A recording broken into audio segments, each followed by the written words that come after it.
Hello guys, today in this video we are starting with the problems which are based on mutual inductance.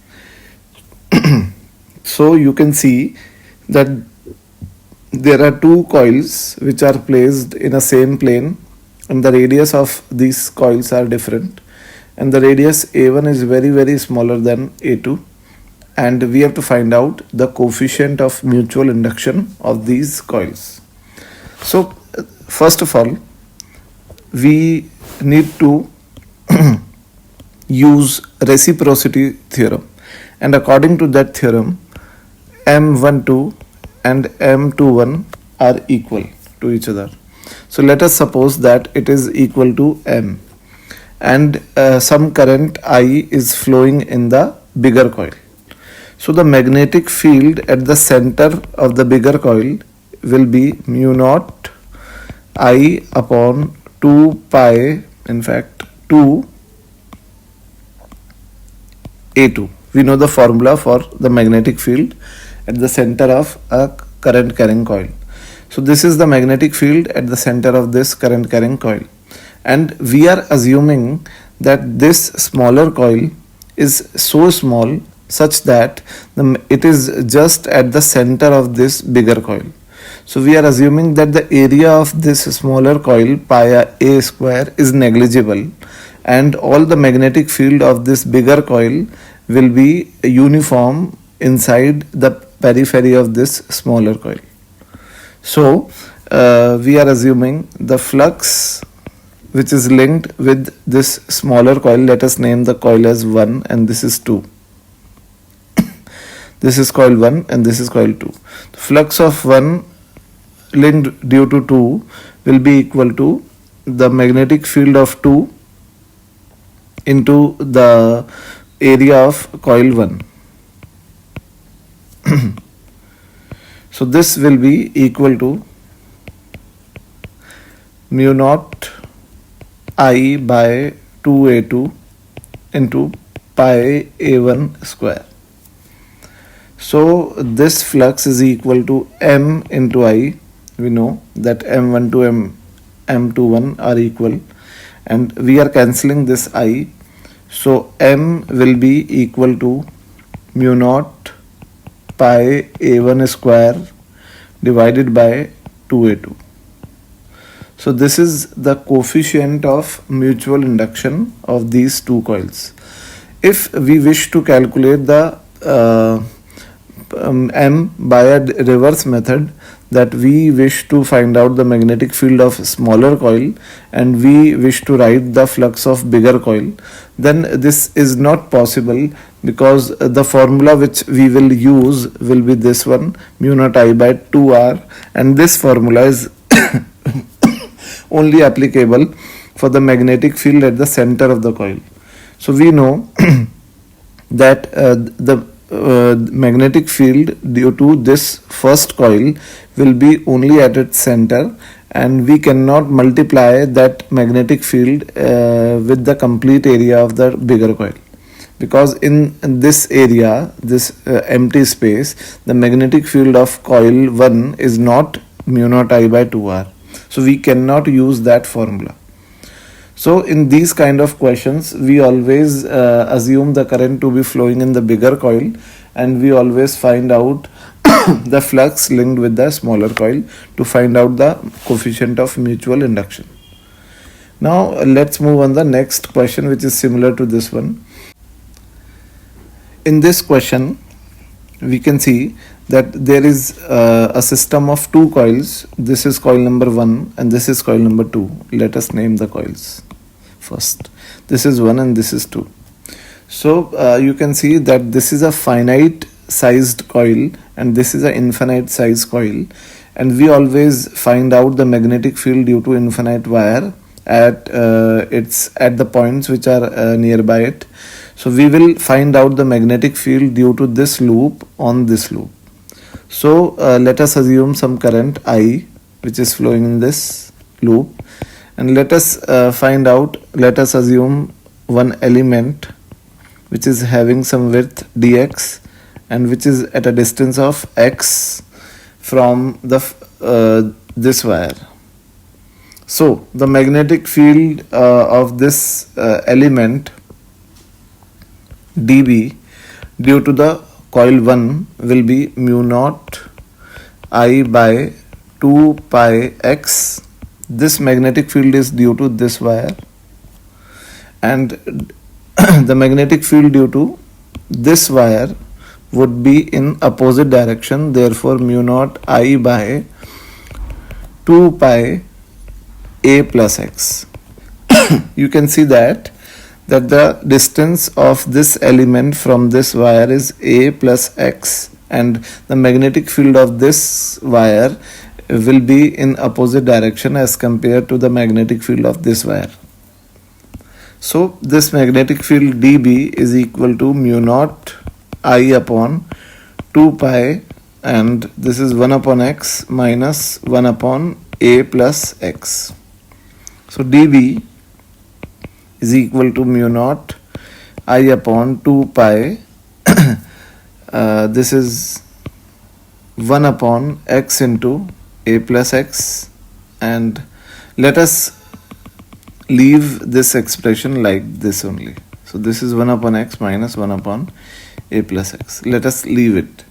Now the flux linked with this element d phi will be dB into its area, and the area of this element would be b into dx. You can see that the height of this element is b and its width is dx. So area would be b into dx, and d phi therefore will be equal to mu naught I by 2 pi into 1 upon x minus 1 upon a plus x into b dx. So this is the small flux due to this wire. Now the total flux linked would be integration of the small flux d phi, and therefore phi will be equal to mu naught I by 2 pi into b, and integration of 1 upon x minus 1 upon a plus x into dx. So phi would be equal to mu naught I b upon 2 pi, and the integration of 1 upon x is ln x, and the integration of 1 upon a plus x would be ln a plus x. The limit would be from the limit of x would be from c to c plus b. You can see that the nearest element would be at this point, so the lowest limit of x would be c, and the farthest element would be at this point, so the highest limit of x would be c plus b. So this is this phi will be equal to mu naught I b upon 2 pi.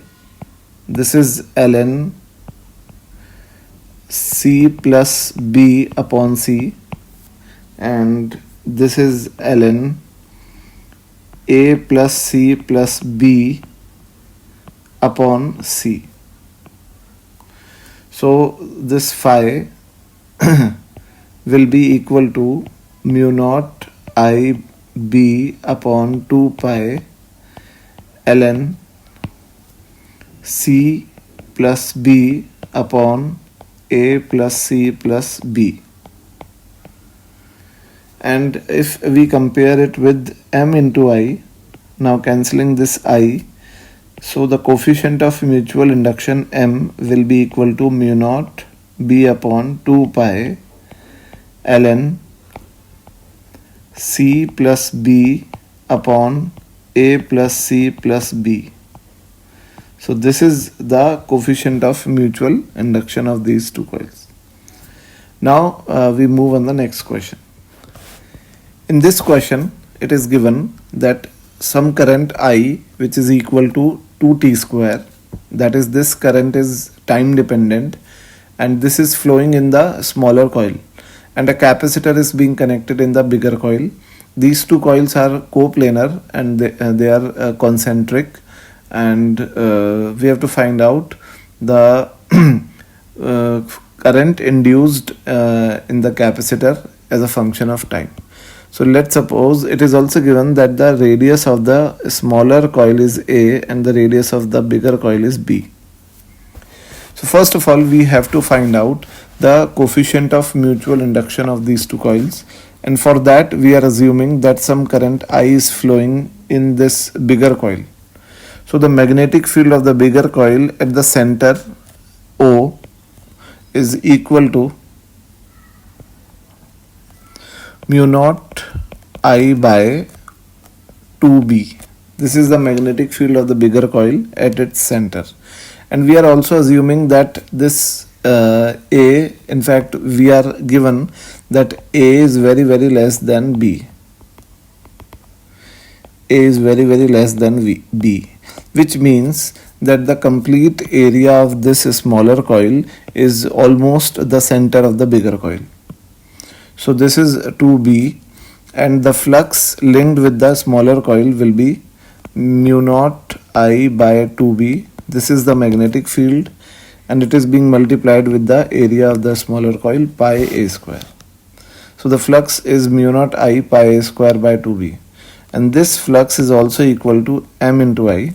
So m into I will be equal to mu naught I pi a square by 2B. So cancelling out this I, m will be equal to mu naught pi a square by 2B. This is the coefficient of mutual induction.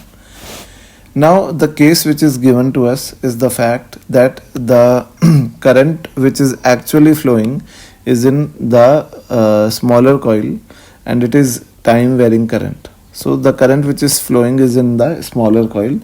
Therefore, the EMF induced in the bigger coil, this is coil 2 and this is coil 1. So EMF induced in coil 2 will be equal to m into di by dt, where I is the current which is flowing in coil 1. So E2 is equal to m, which is mu naught pi a square by 2b into di by dt, where d by dt into I is 2t square. So E2 is equal to mu naught pi a square upon 2b into 4t. This is the time dependent EMF which is induced in the bigger coil, and this EMF will appear on the terminals of the capacitor, and hence the charge of the capacitor Q will be equal to CV, where V is equal to E2 EMF, and Q will be equal to C into E2, which is mu naught pi a square into 2t divided by B, and the current flowing in the capacitor will be dq by dt, and hence it would be mu naught pi a square into 2 into C divided by B. So this will be the expression for current which is flowing in the bigger coil, induced due to the current flowing in the smaller coil. Now we move on the next question. In this question, you can see that there is a circular wire which is placed in XY plane.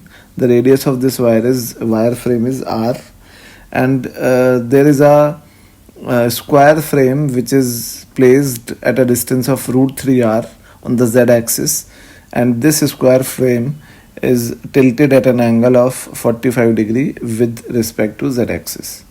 Now the dimension of this square frame is given as A by A, and the radius of this coil is R, and it is also given that A is very, very less than R.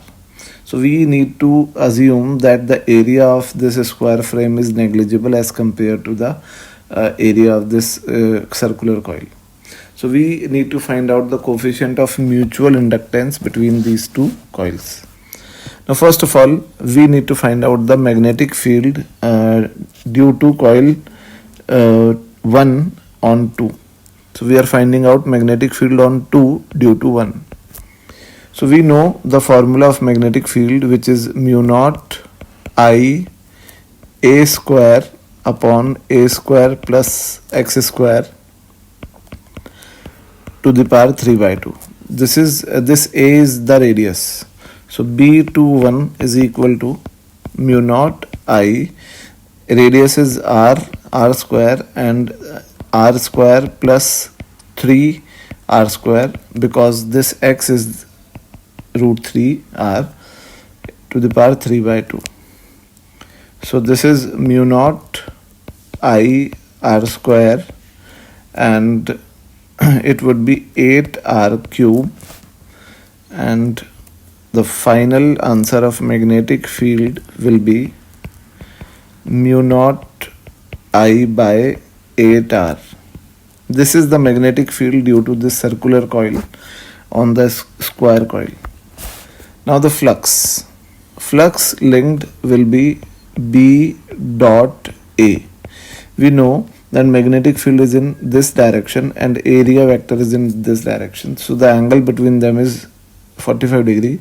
So phi would be equal to BA cos 45. Therefore phi will be equal to mu naught I by 8r into area of smaller square coil is a square into cos 45 is 1 by root 2.